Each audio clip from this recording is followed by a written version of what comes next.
Bonjour. Pour continuer toujours dans le module méthodologie de recherche en sociologie. En principe, normalement, ce sera la dernière vidéo de révision concernant ce module. Qu'est-ce qu'on va voir dans cette vidéo? On va voir un exemple réel, de l'hypothèse, concept, dimension et indicateur. Voilà. On l'a vu dans la vidéo précédente, c'est quoi? Ici, on va voir un exemple réel. Voilà, avec l'exemple réel, en principe, ça sera très facile à retenir et une fois qu'on comprend un point, c'est bon. N'importe quelle question, qu'elle soit directe ou indirecte, qu'elle soit un piège par exemple, mais on répondra au moins à 50% ou plus. Voilà. On essaie de commencer. Cet exemple, d'où je tiens cet exemple, bien sûr, de l'ouvrage, du manuel, du livre Manuel de recherche en sciences sociales, la quatrième édition, de Raymond Cuvé et Luc van Copenhout. De l'édition Dunod Paris 2011. Ce livre, il est à la bibliothèque de sciences sociales et humaines, 750. Il est là-bas, il vous attend. Voilà. Même pour le deuxième semestre, vous pouvez utiliser cet ouvrage. Voilà. On commence. Émile Durkheim a voulu traiter le phénomène du suicide. Voilà. Qu'est-ce qu'il a fait? Déjà, il a élaboré la problématique, etc. En plus, il a aussi des intuitions. Il a un certain raisonnement. Il a supposé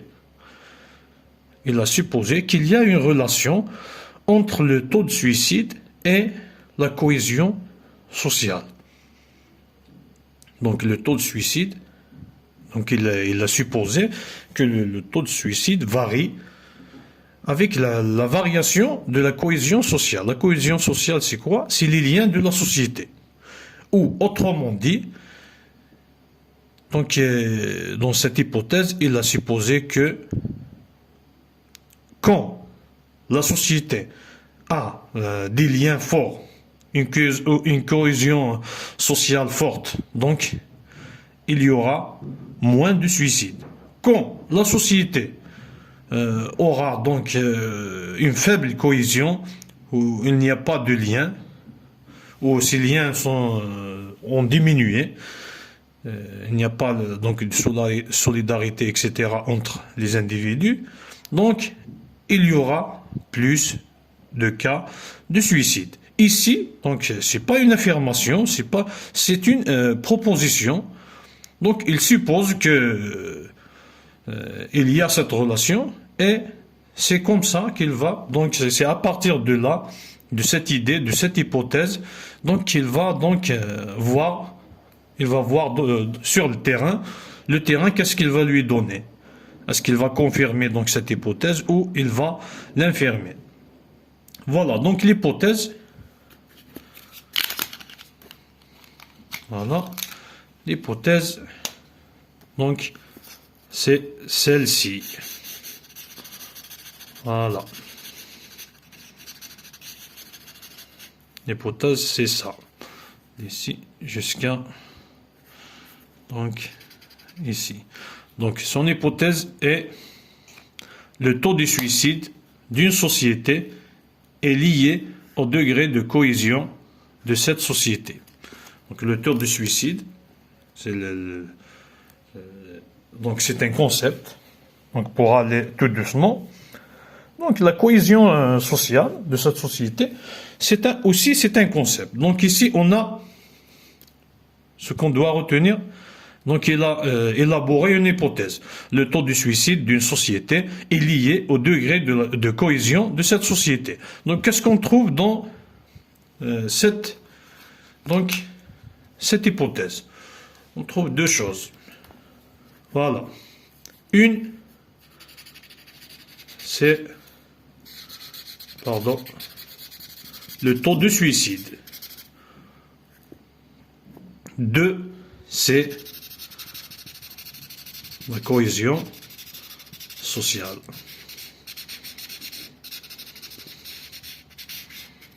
Donc, c'est le genre d'hypothèse qui nous intéresse dans ce cours, c'est là où il y a deux variables, il y a une relation entre deux variables ou deux concepts. Donc, on a une hypothèse, on a deux concepts. Donc, qu'est-ce qu'il va faire Émile Durkheim. Donc, pour continuer, pour comparer, pour continuer la recherche, la première des choses, c'est définir ces deux concepts. Voilà. Donc, on va les définir comment? Pourquoi on ne les définit pas comme seulement nom? C'est un nom. C'est un nom. On va voir le dictionnaire, par exemple, français. On va voir c'est quoi la cohésion, et c'est quoi social. Hop, c'est bon. C'est quoi le suicide, c'est quoi le taux. Hop, c'est bon. C'est pas comme ça qu'une recherche marche. Voilà. Il faut que ce soit un concept bien défini par le chercheur. Donc cette opération de définir ou de construire d'élaborer ce concept, c'est la conceptualisation. Quelle est la différence? Pourquoi on dit concept et on ne dit pas mot? La différence dans la définition d'un concept. Le concept le chercheur va délimiter exactement. C'est quoi? Dans quel contexte? Les choses qui se ressemblent à ce concept. Il va directement donner des éléments pour préciser au maximum ce concept. Il ne doit pas être similaire à quelque chose d'autre ou on ne doit pas confondre avec quelque chose d'autre. On va continuer pour bien comprendre. Le taux de suicide. Le taux de suicide, c'est un concept. Dans l'étude ou la recherche d'Émile Durkheim, il a dit que c'est le nombre de suicides,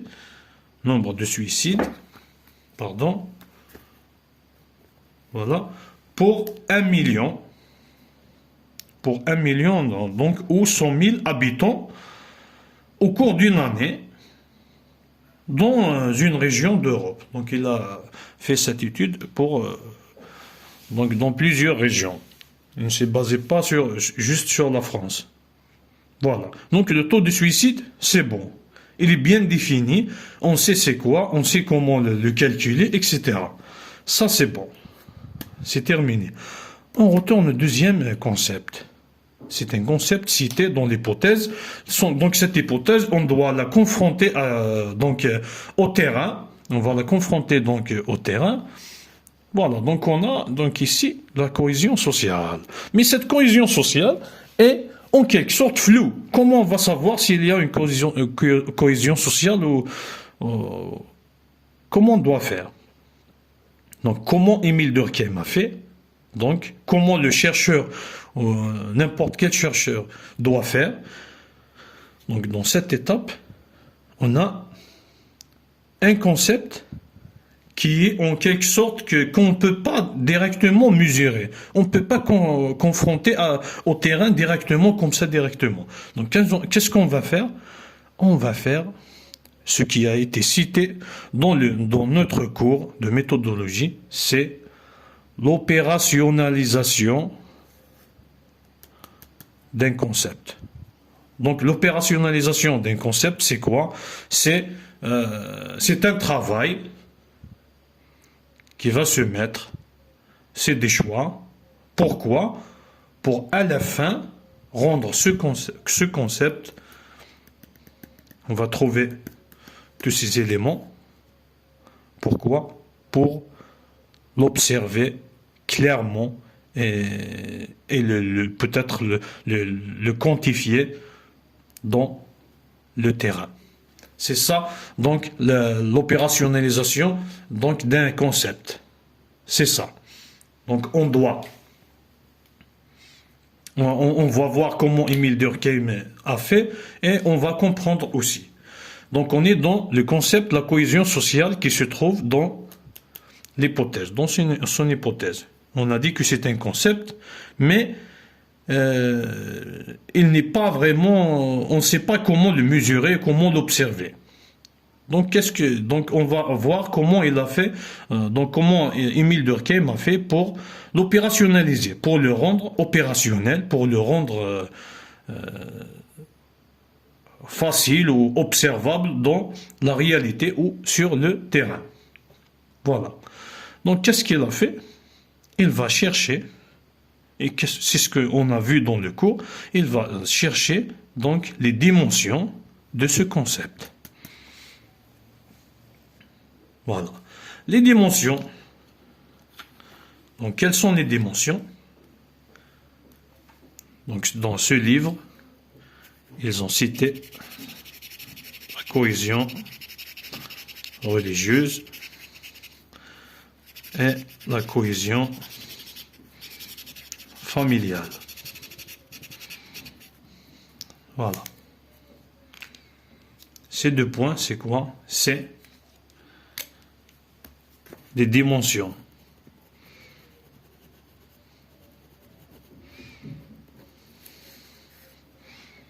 Voilà.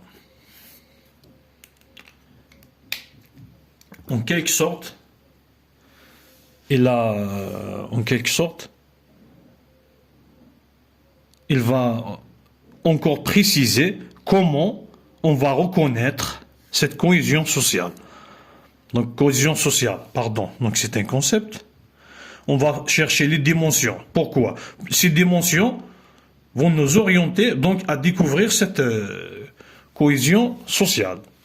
Genre, on va en détail. En détail, pourquoi? Pourquoi en détail? Pour qu'on puisse donc affronter, donc ou mesurer ou observer ce phénomène qui n'est pas observable directement, facilement par le chercheur. C'est ça. Donc on a les dimensions, on a un concept. Donc on a le concept donc peut avoir plusieurs dimensions. Donc dans cet exemple, donc Émile Durkheim, donc il y a plusieurs dimensions, mais ici dans cet ouvrage, ils ont cité 2 dimensions. Voilà. Après, donc, dans ces 2 dimensions, on va se concentrer sur la dimension religieuse, qui est citée donc dans cet ouvrage. Donc, la cohésion familiale, elle n'est pas citée. Donc, cette cohésion religieuse, c'est vrai, c'est la religion. On sait que c'est la religion. Quand même, c'est plus précis, c'est plus aussi observable. Malgré ça, comment on va donc la quantifier? Comment on va la mesurer, cette religion? Voilà. Donc ici, on continue l'opérationnalisation du concept. On va chercher quoi? On va chercher donc ces 5 éléments. 1, 2. Donc on a 1, 2, 3, 4 et 5. Ces 5 éléments, c'est quoi? C'est les indicateurs. Donc on va chercher, on approfondit donc pour donc détecter réellement et d'une façon réelle pour pouvoir observer, on va faire quoi? On va chercher, ou Émile Durkheim a cherché les indicateurs qui vont indiquer cette dimension qui est la cohésion sociale, qui va nous servir donc en quelque sorte à confronter cette cohésion sociale ou à l'observer dans la réalité. C'est ça. Donc qu'est-ce qu'il a choisi, Émile Durkheim, comme indicateur? Voilà, donc c'est comme ça. Voilà, sont des indicateurs. Voilà. Et ici, c'est les dimensions. On a cette dimension et l'autre, c'est celle-ci. Voilà. Donc, on a des indicateurs. Ces indicateurs, donc, vont directement, donc, on va directement comprendre où on va commencer, on peut directement commencer, donc, l'affrontement, ou je ne sais pas comment dire, ou directement le comparer ou observer sur le terrain. Donc, qu'est-ce qu'il a choisi? Il a choisi, donc, donc on est ici, place au libre examen. 2, importance numérique du clergé. 3, emprise de la religion sur la vie quotidienne. 4, pratique de nombreux rites en commun. 5, caractère légal ou non de nombreuses prescriptions, voilà, religieuses. Voilà. Donc ici, on a place au libre examen. Ici, j'interprète seulement, ce n'est pas écrit dans le manuel, mais place au libre examen, en quelque sorte, on va à une personne, on lui dit, est-ce que tu crois en Dieu ou non? Voilà. Peut-être que s'il dit, c'est quelque chose que je ne vois pas, qui n'est pas scientifiquement reconnu, je ne vais pas croire. Donc on va dire qu'il néglige la religion. Quelqu'un d'autre, il va vous dire, moi, Dieu existe, je suis croyant, etc. Voilà, ça, on va l'inscrire comme une personne qui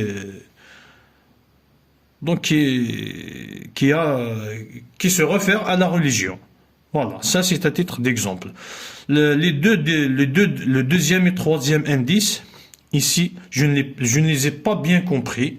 Mais, donc, après l'examen, quand on reviendra donc pour le deuxième semestre, donc je vais demander donc à l'enseignant, peut-être qu'il va nous expliquer ces deux indicateurs, juste pour comprendre l'idée.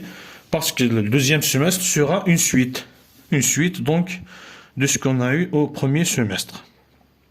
Donc ici l'importance, à mon avis, l'importance numérique du clergé. Je pense que c'est le nombre, par exemple, des pratiquants d'une certaine religion dans un territoire donné. Je pense que c'est ça. L'emprise de la religion sur la vie quotidienne, c'est les actions qui sont quotidiennes, mais qui se réfèrent à la religion. Je pense que c'est ça. L'essentiel, concernant le quatrième et le cinquième indice, le quatrième, c'est pratique de nombreux rites en commun. Ça, c'est à l'exemple, par exemple, des chrétiens. Par exemple, le dimanche, je ne sais pas exactement comment il appelle ça, mais le dimanche, donc, ils se retrouvent à l'église. Voilà. Ils ont des pratiques qu'ils font, etc. Ça, c'est une pratique de rite en commun. Par exemple, pour les musulmans, le vendredi, il y a Salat al-Jumu'ah. Donc, les musulmans vont à la mosquée. Donc, voilà. Le imam va donc parler sur un sujet ou deux, par exemple. Et après, ils font la prière. Voilà, ça c'est le quatrième indice. Donc c'est quelque chose, c'est observable. On peut l'observer, on peut le faire dans le tableau et comparer, etc. Le cinquième indice, c'est caractère légal ou non de nombreuses prescriptions religieuses. Donc ici aussi, c'est quelque chose d'observable. Donc on prend un point qui est une prescription religieuse. Par exemple, je ne sais pas, il faut pas, à titre d'exemple, donc il faut pas harceler verbalement une personne. Donc la religion, que ce soit, je pense toutes les religions, à part l'islam et le christianisme, donc il n'y a pas une religion qui va vous dire que vous pouvez harceler verbalement une personne, n'importe quelle personne. Donc ce point, cette prescription, aussi présente dans le côté légal. Donc si on cherche auprès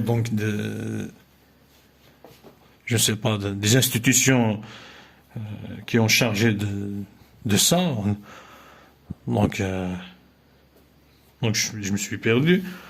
Si on consulte un avocat, il nous dit est-ce qu'il y a une loi qui parle de ça, il va nous dire que oui, donc il y a une loi qui punit donc une personne qui harcèle une autre personne. Voilà, c'est ça. Donc, pour récapituler, donc on a une hypothèse que Émile Durkheim a élaborée sur le suicide. Il a dit que le taux de suicide d'une société est lié au degré de la cohésion de cette société. Voilà. Donc, dans cette hypothèse, on a deux concepts.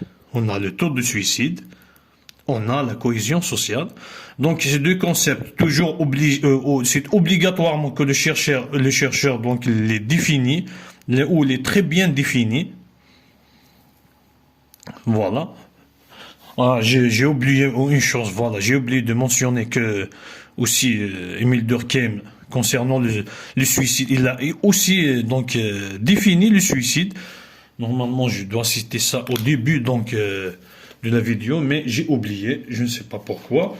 Donc, bien sûr, il a dit que le suicide, selon lui, on appelle suicide tout cas de mort qui résulte directement ou indirectement d'un acte positif ou négatif accompli par la victime elle-même et qu'elle savait devoir produire ce résultat. Voilà.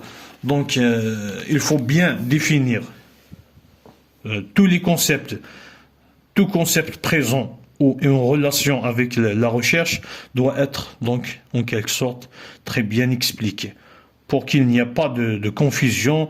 C'est quelque chose de précis. Voilà, c'est comme ça qu'une recherche se fasse.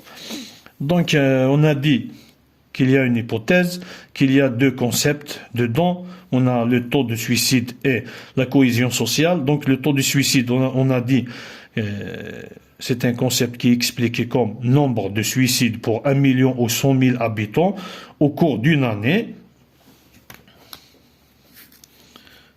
Pardon, au cours donc d'une année. Donc dans une région donnée, les régions d'Europe. Voilà. Et la cohésion sociale, on a dit que c'est les liens entre les individus dans la société, mais cette cohésion sociale, est, donc à première vue, elle n'est pas observable directement. Donc, qu'est-ce que Émile Durkheim a fait et qu'est-ce que n'importe quel chercheur doit faire et qu'est-ce qu'on a vu dans le cours, c'est opérationnalisation d'un concept. L'opérationnalisation d'un concept, c'est en deux mots le rendre pratique, on va le rendre opérationnel. Ça veut dire on va pouvoir à la fin de cette opérationnalisation l'observer sur le terrain. Avant, il n'était pas facile pour observer ou pour mesurer. Voilà. Donc l'opérationnalisation, c'est quoi? C'est donc on prend un concept. Dans cet exemple, c'est la cohésion sociale. Donc on cherche ses dimensions. Donc toujours selon Émile Durkheim, donc il a choisi deux dimensions qui sont la dimension cohésion religieuse et cohésion familiale. Donc c'est la dimension religieuse et la dimension familiale. Donc dans la dimension religieuse, donc on va chercher des indicateurs. Ces indicateurs, on a vu ici 5 indicateurs. Ces indicateurs, c'est ce qu'on va observer sur le terrain. Donc le dernier point, c'est les indices. Ici, il n'y a pas d'indices. Donc, comme on l'a vu au cours. Donc, les indices, c'est en quelque sorte, on peut dire que c'est un regroupement de plusieurs indicateurs. Donc, pourquoi cet indice n'est pas toujours présent. Donc, dans les recherches, donc la dimension, donc le concept dimension indicateur, on va les trouver toujours. Par contre,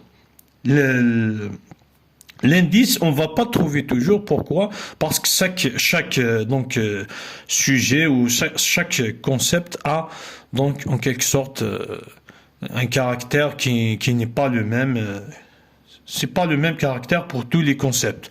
Donc, à titre d'exemple, qu'on a vu donc dans le cours, on peut par exemple citer donc la pauvreté. L'indice de pauvreté, on peut prendre le salaire, donc comme indicateur. On a le salaire d'une personne. On va voir le type de logement. Genre, est-ce que c'est un grand logement? Est-ce que c'est un F4, F2? Est-ce que c'est un studio? On va prendre, je ne sais pas ce qu'il y a d'autre, je ne me souviens pas. L'essentiel, quand on regroupe, donc voilà, l'exemple était sur le troisième indicateur, c'était l'accès au gaz, donc eau, électricité. Est-ce qu'il a accès? Est-ce qu'il a dans sa maison donc le gaz, l'électricité, etc. Donc si on regroupe ces trois indicateurs, donc l'accès aux différents, donc au gaz, eau et électricité, donc le revenu et le type de logement. Si on prend un titre d'exemple, ces trois indicateurs et on les regroupe, on peut dire que c'est un indice de pauvreté. Voilà, ça c'est ça. Donc pourquoi j'ai rajouté cette longue vidéo? Donc tout le monde n'aime pas donc les longues vidéos. Tout le monde veut une vidéo de 2 minutes ou juste une page ou le nécessaire pour l'apprendre par cœur. C'est pas comme ça que ça. À mon avis, c'est pas comme ça. Il faut comprendre. Une fois que vous avez compris, je répète toujours cette phrase ou ces mots, mais je ne serai jamais fatigué de les répéter. La compréhension, c'est la clé. Point. Si vous comprenez pourquoi j'ai fait cet exemple, déjà je l'ai fait pour moi-même. Parce qu'une fois j'ai compris ce qu'il y a dans cette feuille, c'est bon, je n'ai pas besoin de cette feuille. Je vais me souvenir. S'il y a une question, c'est quoi la dimension, pourquoi la dimension, c'est quoi l'opérationnalisation, je vais me débrouiller pour écrire quelque chose. Parce que j'ai compris le point. Parce que je l'ai compris. Enfin, du moins, je crois que je l'ai compris. Ou je l'ai compris à 70%, je ne sais pas. Le minimum, je l'ai compris. Mais si, par exemple, je vais faire hypothèse, c'est quoi? Concept, c'est quoi? Dimension, c'est quoi? Indicateur, c'est quoi? Indice, c'est quoi? Et je vais, par exemple, l'apprendre par cœur. Allez, bien. Si on nous donne une question indirecte ou je ne sais pas, il va inclure cette question d'une façon, je ne sais pas, et je ne vais pas répondre. Même si j'ai appris par cœur. Même si je vais lui citer au prof par cœur, il va directement savoir est-ce que j'ai compris ou pas. Et peut-être qu'il va se dire ce type a copié. Voilà, les enseignants peuvent détecter ce genre de choses dans la plupart du temps. Voilà. Donc c'est ça. Je pense, à mon avis, que ce point est très important. Je ne sais pas, mais je me base sur ça. Donc on a l'hypothèse, c'est une proposition provisoire. Donc proposition provisoire c'est une réponse provisoire à la question donc spécifique qui est dans la problématique. Donc on trouve des concepts dans cette hypothèse. Donc pour opérationnaliser un concept, on va chercher ses dimensions. Donc dans chaque dimension, on va chercher des indicateurs. Ça, c'est le plus important. Après, les indices, il y a des cas donc on peut élaborer cet indice. Il y a des cas où on ne peut pas, selon donc les caractéristiques ou la nature de certains concepts. C'est ça. Donc je vous souhaite bonne chance. Je vous dis pour ceux qui ont un peu raté dans le premier, le deuxième, le troisième examen, qui ont raté des questions. Moi aussi j'ai raté J'ai raté donc une question, je n'ai pas compris, dommage, dans la théorie de sociologie moderne, mais il ne faut pas se décourager. Il reste cet examen, méthodologie de recherche en sociologie, et l'autre examen qui est problématique sociale. Il faut se concentrer, toujours, vous pouvez vous rattraper, on peut se rattraper, malgré tout. Voilà, je vous souhaite bonne chance, et à la prochaine vidéo, dans un autre module ou dans le prochain semestre. Merci, bon courage.